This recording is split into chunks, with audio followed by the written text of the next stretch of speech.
Magandang umaga sa inyong lahat.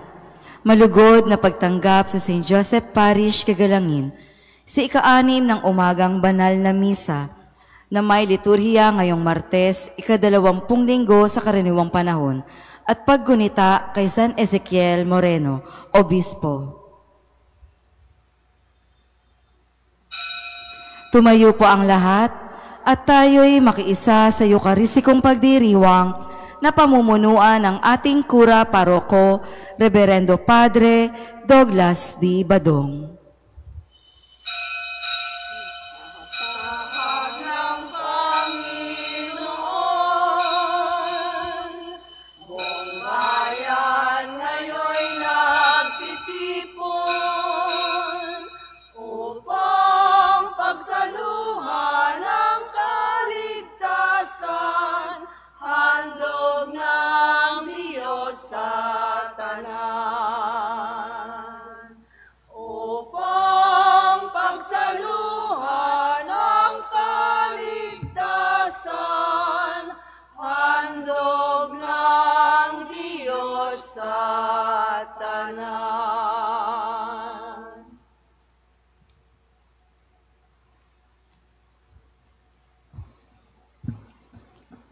Sa ngalan ng Ama at ng Anak at ng Espiritu Santo. Amen. Ang pagpapala ng ating Panginoong Hesus Kristo, ang pag-ibig ng Diyos Ama, at ang makikipagkaisa ng Espiritu Santo naway sumainyong lahat. At sumaiyo rin. Mga kapatid, aminin natin ang ating mga kasalanan upang tayo'y maging marapat gumanap sa banal na pagdiriwang.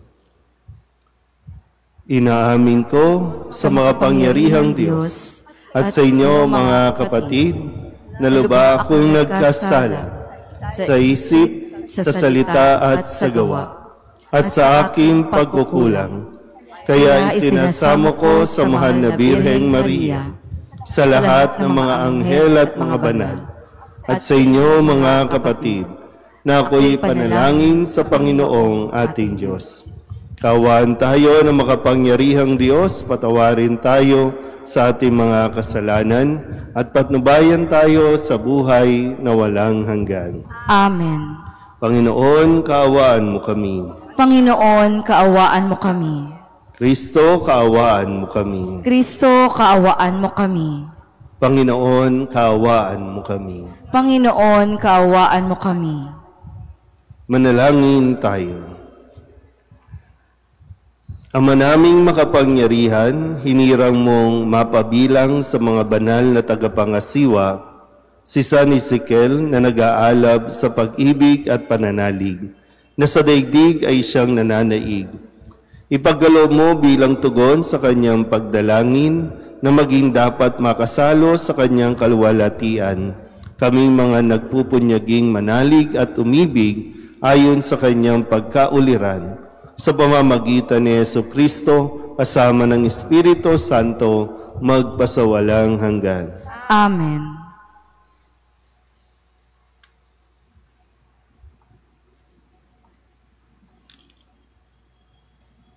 Pagbasa mula sa aklat ng mga hukom. Noong mga araw na iyon, dumating sa Ofra ang anghel ng Panginoon at naupo sa ilalim ng puno ng ensina ni Joas na kabilang sa lipi ni Abizer. Si Gideon na anak ni Joas ay kasalukuyang gumigiik noon ng trigo sa pisaan ng ubas.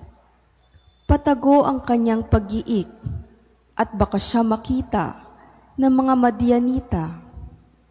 Nilapitan siya ng anghel ng Panginoon at sinabi sa kanya, "Sumasa iyo ang Panginoon, matapang na bayani."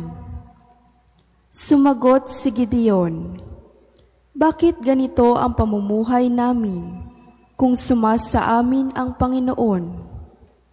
Bakit wala siyang ginagawang kababalaghan ngayon? Tulad noong ialis niya sa Ehipto ang aming mga ninuno. ayon na rin sa kwento nila sa amin. Kami pinabayaan na ng Panginoon. Kung hindi, ay bakit natitiis niya kaming pahirapan ng mga Madyanitang ito? Sinabi sa kanya ng Panginoon, lumakad ka at gamitin mo ang buong lakas mo sa pagliligtas sa Israel. Sumagot si Gideon, paano ko maililigtas ang Israel? Ang aming sambahayan ang pinakamaliit sa lipi ni Manases, at ako naman ang pinakamahina sa amin. Sinabi sa kanya ng Panginoon, maililigtas mo ang Israel pagkat tutulungan kita. Lulupigin mo ang mga Madyanitang ito na para ka lang pumatay ng isang tao. Sumagot si Gideon, kung ako, Panginoon, ay talagang kalugod-lugod sa inyo, bigyan ninyo ako ng palatandaang kayo nga ang naguutos sa akin. Huwag muna kayong umalis at hahainan ko kayo ng pagkaing handog. Hihintayin kita, sagot ng Panginoon. Lumakad na nga si Gideon. Nagluto siya ng isang batang kambing at isang takal na harinang walang lebadura. Pagkaluto, inilagay niya ito sa basket at naglagay ng sabaw sa isang palayok. Inihain niya ito sa anghel ng Panginoon sa ilalim ng punong ensina. Sinabi sa kanya ng anghel, ipatong mo sa malaking batong iyan ang karne at ang tinapay. Pagkatapos, busan mo ng sabaw. Gayon nga ang ginawa ni Gideon. Ang pagkain ay sinaling ng anghel sa pamamagitan ng tungkod. Nagkaroon ng apoy at nasunog ang handog, at biglang nawala ang anghel. Noon, naniwala si Gideon na anghel nga ng Panginoon ang nakausap niya. Dahil dito, kinilabutan siya sa takot at nanginginig na nagsalita, Diyos ko, nakita ko ng mukaan ang anghel ng Panginoon. Ngunit sinabi sa kanya ng Panginoon, huwag kang matakot, hindi ka maaano. At si Gideon ay nagtayo roon ng isang altar na tinawag niyang, ang Panginoon ay kapayapaan, Panginoon, Salom. Ang salita ng Diyos. Salamat sa Diyos. Ang pooy nagsasalita, na bayan niya'y papayapa. Ang pooy nagsasalita, na bayan niya'y papayapa. Aking naririnig, magmula sa puon ang sinasalita. Sinasabi niyang ang mga lingkod niya'y magiging payapa kung mangagsisisi at di na babalik sa gawang masama. Ang pooy nagsasalita, na bayan niya'y papayapa. Ang pagtatapatan at pag-iibigay magdadaup palad. Ang kapayapaan at ang katwiray magsasamang ganap. Sa balat ng lupay pawang maghahari, yaong pagtatapat. At ang katarungan na may maghahari mula sa itaas. Ang pooy nagsasalita, na bayan niya'y papayapa. Gagawing maunlad ng Panginoong Diyos itong ating buhay. Ang mga halaman sa ating lupai, bubungang mainam. Sa harapan niya yaong maghahari, pawang katarungan. Magiging payapat susunod ang madla sa kanyang daan. Ang pooy nagsasalita, na bayan niya'y papayapa. Magsitayo na po ang lahat. Alleluia.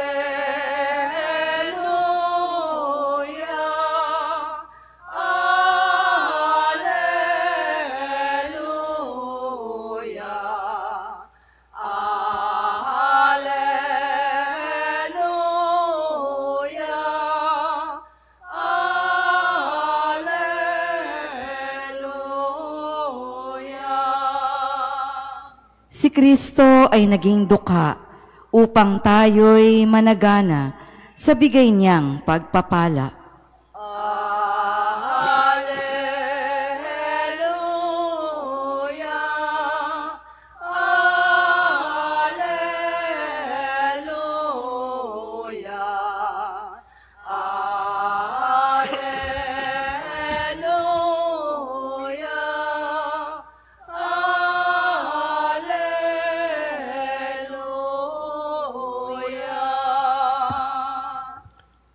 Sumainyo ang Panginoon. At sumaiyo rin. Ang mabuting balita ng Panginoon ayon kay San Mateo.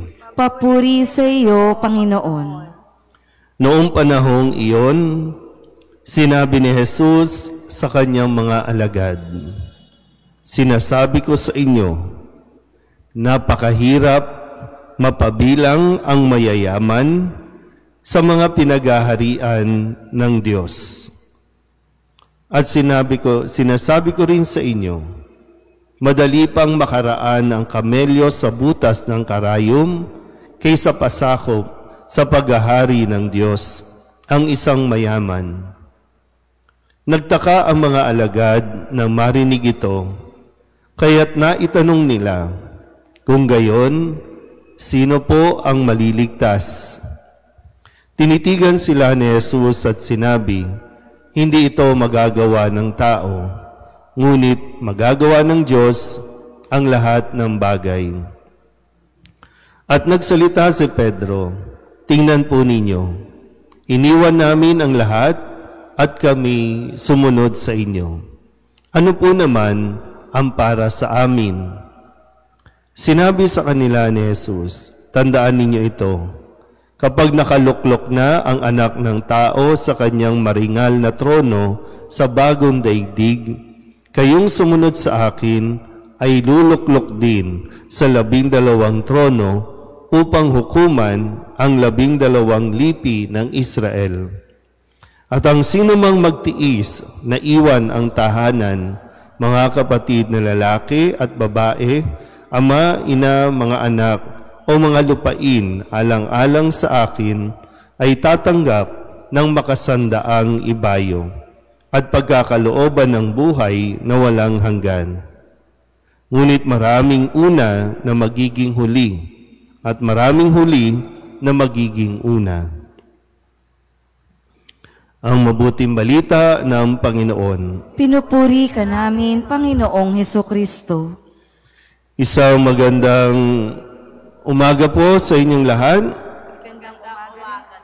Ngayon po ay Martes sa ika-20 linggo sa karaniwang panahon at atin pong ginugunita at nawa sa tulong ni San Ezekiel Moreno ay atin din pong maunawaan ang ipinahayag sa atin na mga salita ng Diyos upang tayo rin, katulad ni San Ezekiel, ay isang araw maparangalan din bilang mga banal o bilang kaisa na naroroon sa langit. Ano po ang inyong pakiramdam nang sabihin ni Jesus na ipahayag sa ating ebanghelyo na napakahirap mapabilang sa kaharian ng Diyos ang mayayaman? Napakahirap mapabilang ang mayayaman sa pinaghaharian ng Diyos. Ano pong dating nito sa inyo? Sinabi na ni Kristo, napakahirap para sa mga mayayaman. Lahat tayo narito, gusto nating yumaman. Kaya nga kahit matanda na, mahaba pa rin ang pila sa mga loto. Lotto booth, di ba? Napansin niyo ba? Parang kahit senior na, kahit matanda, minsan kahit naka-wheelchair tumataya pa rin sa sweepstakes, sa lotto, lahat na lang. Lahat ng pwedeng magpayaman sa atin ay talagang papatusin natin. Ngayon, sinabi na sa atin, napakahirap para sa mayayaman ang makapasok sa langit. Mas mabuti pa daw ang kamelyo, di ba? Kung figure speech man, no? Pero mas mabuti pa daw na mas madali pang makapasok ang kamelyo sa butas ng karayom kaysa sa mayayaman. Kinokondem ba yung mayaman? Hindi naman. Pero ang pinapaunawa sa atin, ano nga ba nangyayari? Sige nga, tingnan lang natin ng konti. Nung walang-wala tayo, o kahit ngayon na sinasabi mong wala ka, kanino ka kumakapit? Sa Diyos. Talagang araw-araw, oras-oras, sa Diyos tayo tumatawag. At napaka bisa nung panalangin na, Panginoon, bigyan mo kami ng aming kakanin sa araw-araw. Talagang damang-dama natin yun. No? Pero nung umaasenso, yumayaman na, ano nangyayari? Busy na tayo. Yung oras dati na talagang naibibigay natin para sa Diyos, unti-unti nababawasan at ginajustify na natin na busy tayo. Kaya nawawala naman tayo. Napapansin niyo po ba? Kasi baka isipin ninyo, no, ay, masama pala maging mayaman. Pero tingnan lang natin yung attitude. Yung minsan, hinahayaan nating makontrol tayo ng mga material na bagay na ang katotohanan, hindi naman yan magliligtas sa atin. Kaya nga sabi ni Kristo, di ba? Hindi ito magagawa ng tao. Kahit sinong bilyonaryo pa sa mundong ito, hindi niya magagawang iligtas ang kanyang sarili gamit ang lahat ng kayamanang mayroon siya. Ito ay magagawa lang ng Diyos. Kaya nga ibabalik ko, kanino tayo kumakapit? Sa pera o sa Diyos? Kanino tayo mas lumalapit? Sa Diyos ba o sa taong may pera? Kaya hinay-hinay din tayo, no? Medyo, sabi ko nga, no? Tayo ang dapat na may kontrol sa ating mga kayamanan. Huwag mong hayaang makontrol ka ng kayamanan para mag-asta kang Diyos. Dahil hindi mangyayari yan. Kaya ngayon, no, yung katotohanan na pag naririnig natin sa mga balita, di ba? Mayayaman na eh. Pero bakit nangungurap pa rin? Mayaman na, pero ang pinag-uusapan, magkano ang kickback? Hindi lang milyon ang gustong makuha, bilyon ang gustong makuha. Lahat gusto, sinasabi, maglilingkod sa bayan. Maglilingkod ba sa bayan o kukuhaan ng bayan? Kaya magandang mapaalalahanan, kahit gaano kadami ang pera mo, hinday mo, pag nagkasakit ka, hindi ka mapapagaling niyan. O pwedeng mapahaba ang buhay mo dahil sa pera, pero hindi ka mapapagaling. At lalong-lalo na, muli, no, paalala sa atin, hindi tayo makakapasok sa langit kung ang kinakapitan natin at ang dinidiyos natin ay ang pera. Sana po, mas magkaroon pa tayo ng panahon na maibigay ang hinihingi sa atin. Yan ay handa nating, pag dumating ang araw, handa nating ipagpalit ang lahat ng bagay sa mundong ito, wag lang mawala ang Diyos sa buhay natin. Amen?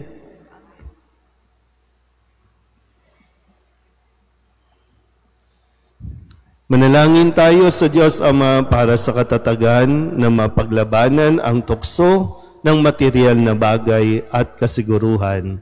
Ang ating pong itutugon, Panginoon, dinggin mo ang aming panalangin. Panginoon, dinggin mo ang aming panalangin. Ang simbahan naway magbigay saksi sa halaga ng makalangit na kaharian. Manalangin tayo sa Panginoon. Panginoon, dinggin mo ang aming panalangin. Ang mauunlad na bansa naway magbahagi ng kanilang likas na yaman sa mga mahihirap na bansa at huwag na nila silang pagsamantalahan. Manalangin tayo sa Panginoon. Panginoon, dinggin mo ang aming panalangin. Ang mga Kristiyanong namumuhay sa karangyaan naway maging matalino sa paggamit ng kanilang kayamanan ayon sa diwa ng pababahagi at pagmamahal. Manalangin tayo sa Panginoon. Panginoon, dinggin mo ang aming panalangin. Sa mga matatanda, dukha at may sakit, naway maipakita natin ang ating pagkalinga at habag.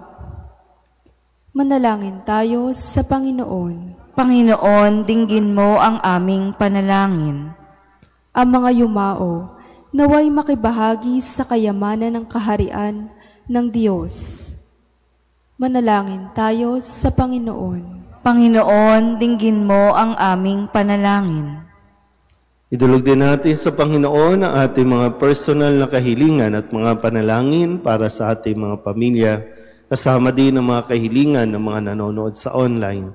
Lahat ng mga misang pasasalamat, espesyal na intensyon, agarang paggaling ng mga may sakit, tang lahat ng mga kaluluwa na inihiling na ipagdasal sa misang ito.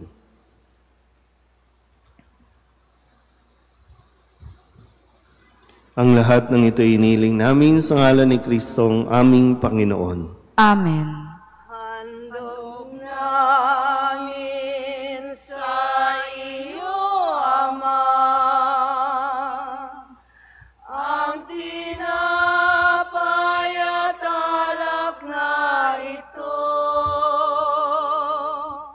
Handog ng bayang umaasa, sumasamba't nagmamahal sa'yo. Handog namin sa iyo, Ama, ang tinapay at alak na ito. Handog ng bayang umaasa, sumasamba't nagmamahal sa'yo. Manalangin kayo mga kapatid upang paghahain natin ay kalugdan ng Diyos Amang makapangyarihan. Tanggapin nawa ng Panginoon itong paghahain sa iyong mga kamay, sa kapurihan niya at karangalan sa ating kapakinabangan at sa buong sambayanan niyang banal.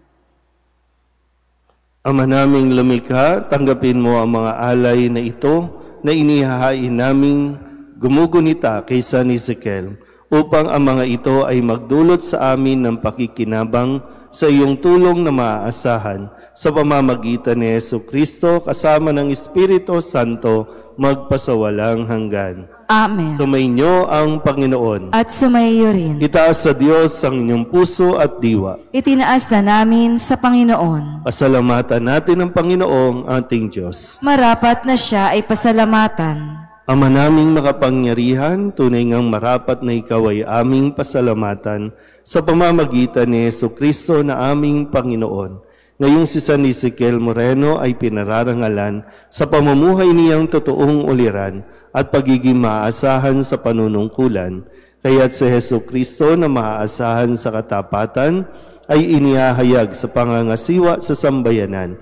Ang malasakit na mga ulirang tagapangasiwa noon ay nagpapatuloy magpahanggang ngayon sa mga panalangin kanilang iniuukol kaysa ng sambayanan mong dito'y nagtitipon. Kaya kaysa ng mga anghel na nagsisiawit ng papuri sa iyo nang walang humpay sa kalangitan, kami nagbubunyi sa iyong kadakilaan.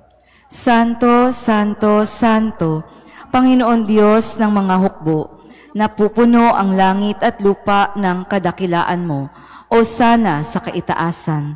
Pinagpala ang naparirito sa ngalan ng Panginoon, o sana sa kaitaasan. Ama naming banal, ikaw ang bukal ng tanang kabanalan, kaya't sa pamamagitan ng iyong Espiritu, gawin mong banal ang mga kaloob na ito upang para sa aming maging katawan at dugo ng aming Panginoong Hesu Kristo. Bago niya pinagtiis ang kusang loob na maging handog, inawakan niya ang tinapay, pinasalamatan kaniya, pinaghati-hati niya iyon, iniabot sa kanyang mga alagad at sinabi, "Tanggapin ninyong lahat ito at kanin, ito ang aking katawan na ihahandog para sa inyo."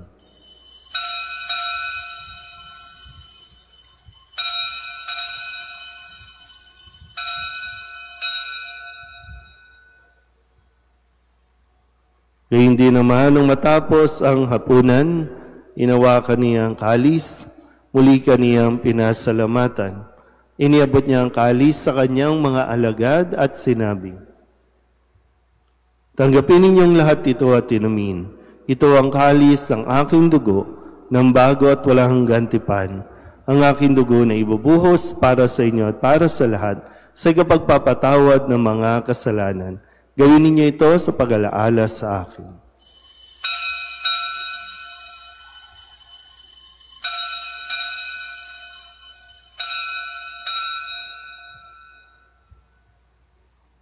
Ipagbunyi natin ang misteryo ng pananampalataya. Si Kristo'y namatay, si Kristo'y nabuhay, si Kristo'y babalik sa wakas ng panahon. Ama, ginagawa namin ngayon ang pag-alaala sa pagkamatay at muling pagkabuhay ng iyong anak. Kaya tiniaalay namin sa iyo ang tinapay na nagbibigay buhay at ang kalis na nagkakaloob ng kaligtasan.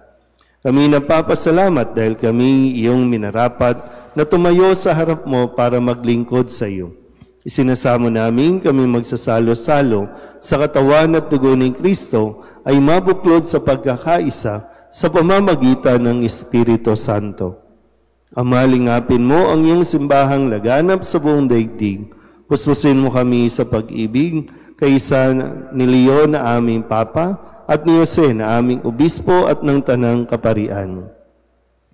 Alalahanin mo sina Angelito at Aurora na tinawag mo mula sa daigdig na ito. Nung sila'y binyagan, sila'y nakaisa ni Kristo sa pagkamatay. Ngayong sila'y pumanaw, naway makaisa sila ni Kristo sa pagkabuhay. Alalahanin mo rin ang mga kapatid naming nahimlay na may pag-asang sila'y muling mabubuhay, gayon din ang lahat ng mga pumanaw. Kawaan mo sila at patuloyin sa iyong kaliwanagan. Kawaan mo at pagindapating kaming lahat na makasalo sa iyong buhay na walang wakas. Kaysa ng mahal na Birheng Maria na ina ng Diyos, ng kabiyak ng puso niyang si San Jose. Kaysa ng mga apostol at ng lahat ng mga banal na namuhay dito sa daigdig ng kalugod-lugod sa iyo. May pagdiwang nawa namin ang papupuri sa ikararangal mo sa pamamagitan ng iyong anak na aming Panginoong Hesu Kristo. Sa pamamagitan ni Kristo, kasama niya at sa Kanya, ang lahat ng parangal at papuri ay sa iyo, Diyos Amang makapangyarihan, kasama ng Espiritu Santo, magpasawalang hanggan.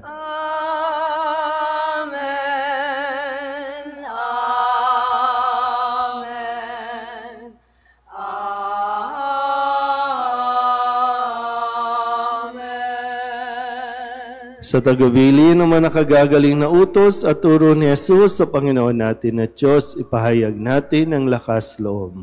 Ama namin, sumasalangit ka, sambahin ang ngalan mo. Mapasa amin ang kaharian mo, sundin ang loob mo, dito sa lupa para nang sa langit. Bigyan mo kami ngayon ng aming kakanin sa araw-araw at patawarin mo kami sa aming mga sala, para ng pagpapatawad namin sa nagkakasala sa amin, at huwag mo kaming ipahintulot sa tukso, at iadya mo kami sa lahat ng masama.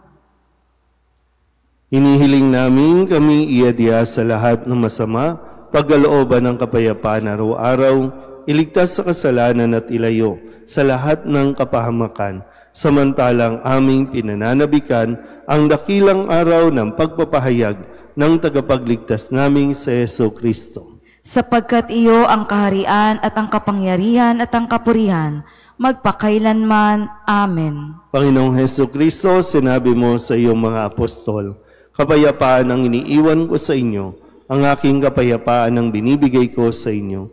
Tunghayan mo ang aming pananampalataya at huwag ang aming mga pagkakasala.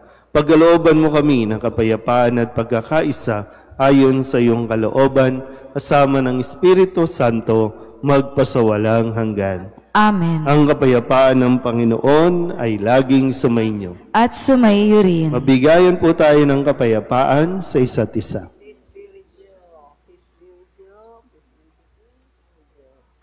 Kordero ng Diyos na nag-aalis ng mga kasalanan ng sanlibutan, maawa ka sa amin. Kordero ng Diyos na nag-aalis ng mga kasalanan ng sanlibutan, maawa ka sa amin. Kordero ng Diyos na nag-aalis ng mga kasalanan ng sanlibutan, ipagkaloob mo sa amin ang kapayapaan. Ito ang kordero ng Diyos. Ito ang nag-aalis ng kasalanan ng sanlibutan. Mapalad ang mga inaanyayahan sa kanyang piging. Panginoon, hindi ako karapat-dapat na magpatuloy sa iyo, ngunit sa isang salita mo lamang ay gagaling na ako.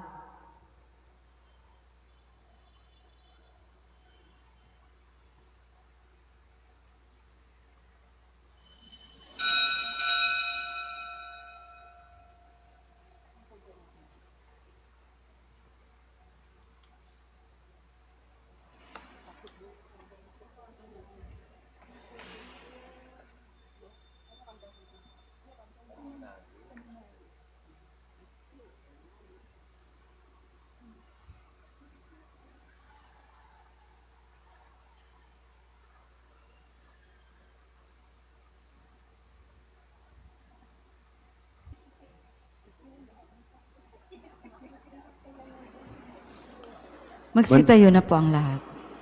Manalangin tayo.